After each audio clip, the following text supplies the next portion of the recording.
दोस्तों, उम्मीद है आप सब खैरियत से होंगे। मैं होम्यो डॉक्टर ज़हीर। आज मैं आपको हकलाना यानी रुक रुक कर सोच सोच कर बोलना,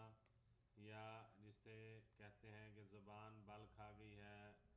और एक लफ्ज़ अदा करने के बाद फिर सोचना, फिर दूसरा लफ्ज़ निकालना,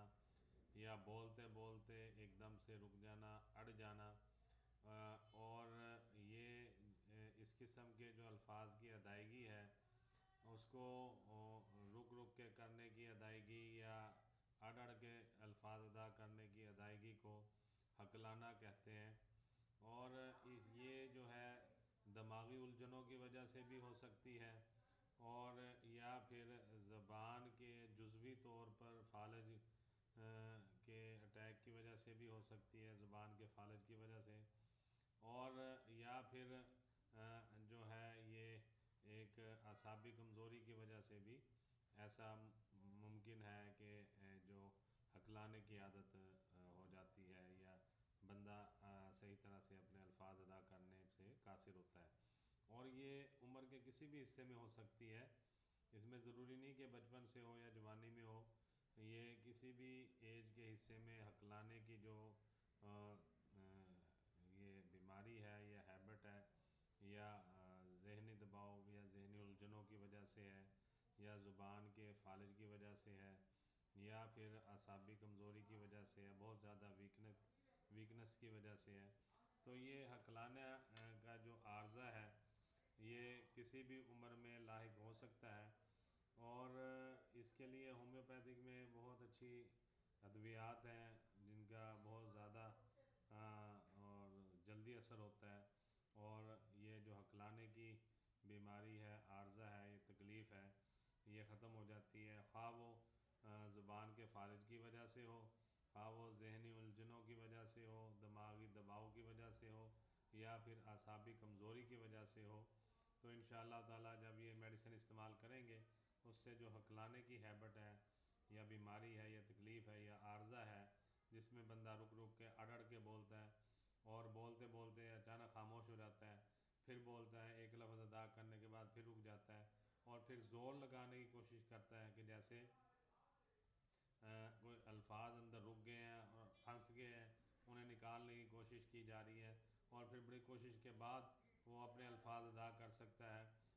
और इस अदायगी में उसको काफ़ी दिक्कत होती है, और सुनने वालों को भी काफ़ी परेशानी का सामना होता है। और बाज़ औक़ात ऐसा होता है कि कोई इस बीमारी में या इस तकलीफ़ में मुब्तला है, तो वो अल्फाज अदा करना चाह रहा होता है, जो सुनने वाला बंदा जो है वो पहले से खुद से अंदाज़ा लगा लेते हैं कि शायद ये कहना चाह रहा है या ये कहना चाह रहा है, इसका ये मतलब हो सकता है। तो ये एक बड़ी तकलीफ़ दह और परेशान कुन बात है और परेशानी है और तकलीफ़ है, जिसको ठीक करना बहुत ज़रूरी है। और जिसको ये आर्ज़ा या तकलीफ़ है या परेशानी है, उसके लिए होम्योपैथिक ने बहुत आसानी पैदा कर दी है, और बहुत अच्छी अद्वियात हैं जिनके इस्तेमाल से ये आर्ज़ा, ये तकलीफ़ और ये परेशानी बिल्कुल ख़त्म हो जाएगी, और बंदा रूटीन में रवां अल्फाज के साथ बोल सकेगा। रुकने की, अड़ने की, फंसने की और जो हकला कर बोलने की जो ये तकलीफ़, बीमारी, आर्ज़ा या आदत है,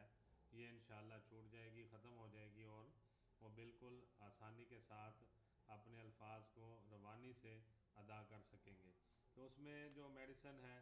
मैं आपको बता देता हूँ कि ये नफ्सियाती वजूहात के बिना पर भी हो सकता है, दिमागी उलझनों की वजह से भी हो सकता है, दिमाग के ऊपर बहुत ज़्यादा दबाव हो फिर भी ये हकलाने की जो है ये हैबिट या बीमारी हो सकती है, और जुज़वी फालत जो है ज़ुबान का, उसकी वजह से भी ये हो सकता है। तो इसमें आपको मैं आज सिर्फ 2 मेडिसिन बताऊंगा होम्योपैथिक की, और 200 पोटेंसी में ये सिट्रामोनियम है, 200 पोटेंसी में आप ले लेंगे, और कास्टिकम 200 पोटेंसी में। इन दोनों को आपस में आपने मिला लेना है, सिट्रामोनियम और कास्टिकम 200 पोटेंसी में लेके इन दोनों को आपने आपस में मिला लेना है, और 8 से 10 कतरे थोड़े से पानी में मिलाकर दिन में एक दफ़ा या 2 दफ़ा, आप एक दफ़ा सुबह दे सकते हैं, एक दफ़ा शाम को दे सकते हैं, 2 दफ़ा आप दे लें शुरू में, एक हफ़्ता 10 दिन या 15 दिन, जब आप देखें कि अब काफ़ी मसला हल हो गया है और हकलाहट ख़त्म یا رکنے اور پھنسنے کی جو کیفیات ہیں وہ کافی بہتر ہو گئی ہیں، تو پھر آپ اس کو ایک دفعہ دن میں کر دیجئے گا، شروع میں ایک دفعہ صبح اور ایک دفعہ شام کو 8 یا 10 قطرے آپ 2 گھونٹ پانی میں ملا کے سٹرامونیم اور کاسٹکم 200 پوٹینسی میں آپ دونوں کو پہلے آپس میں ملا لیں گے، پھر ان کے 10 قطرے 2 گھونٹ پانی میں ملا کے مریض کو دیں گے، ایک دفعہ صبح اور ایک دفعہ رات کو۔ تو انشاءاللہ اس کے استعمال سے آپ دیکھیں گے چند ہی دنوں میں جو یہ تکلیف ہے، ہیبٹ ہے، بیماری ہے، الجھن ہے، کچھ بھی آپ اس کو کہہ سکتے ہیں، مقصد یہ ہے کہ جو اس کے رکنے کا اور پھنسنے کا، الفاظ کی صحیح ادائیگی نہ کرنے کا جو رجحان ہے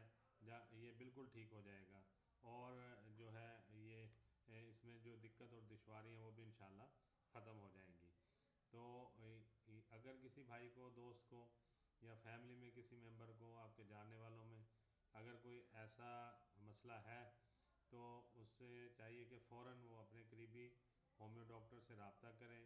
اور اس کی ہومیوپیتھک میں میڈیسن ہیں اور یہ قابل علاج ہے، اور اگر قریب میں کوئی ڈاکٹر اویلیبل نہیں ہے تو پھر میرا phone number, email address, WhatsApp number mobile میں جو ڈسکرپشن ہے اس کے نیچے دیا جاتا ہے، جو آپ ویڈیو دیکھتے ہیں اس کے نیچے موبائل نمبر بھی آ رہا ہے، واٹس ایپ نمبر بھی، ای میل ایڈریس بھی، تو آپ مجھے فون کر سکتے ہیں، ایس ایم ایس کر سکتے ہیں، یا واٹس ایپ پہ وائس میسیج کر لیں، یا پھر ای میل کر کے اپنا مسئلہ مجھے بتا سکتے ہیں، یا فون بھی کر کے اپنا مسئلہ بتا سکتے ہیں، تو میں انشاءاللہ آپ کی جو رہنمائی ہو سکے ضرور کروں گا، اور آپ کو آپ کے مسئلے کے مطابق جو بھی میڈیسن تجویز ہوں گی وہ میں بتاؤں گا، پھر آپ میڈیسن خرید کے اپنے قریبی اسٹور سے اس کی پکچرز مجھے سینڈ کر دیں، مجھے میڈیسن ایک دفعہ دکھا دیں، اور اس کا طریقہ استعمال سمجھ کے پھر آپ استعمال کریں، انشاءاللہ آپ کا مسئلہ 100% حل ہوگا۔ اللہ تعالیٰ آپ کو صحت دے، شفا دے، کیونکہ شفا من جانب اللہ ہے۔ آپ کوشش کریں انشاءاللہ اللہ تعالیٰ آپ کو ضرور صحت سے نوازے گا۔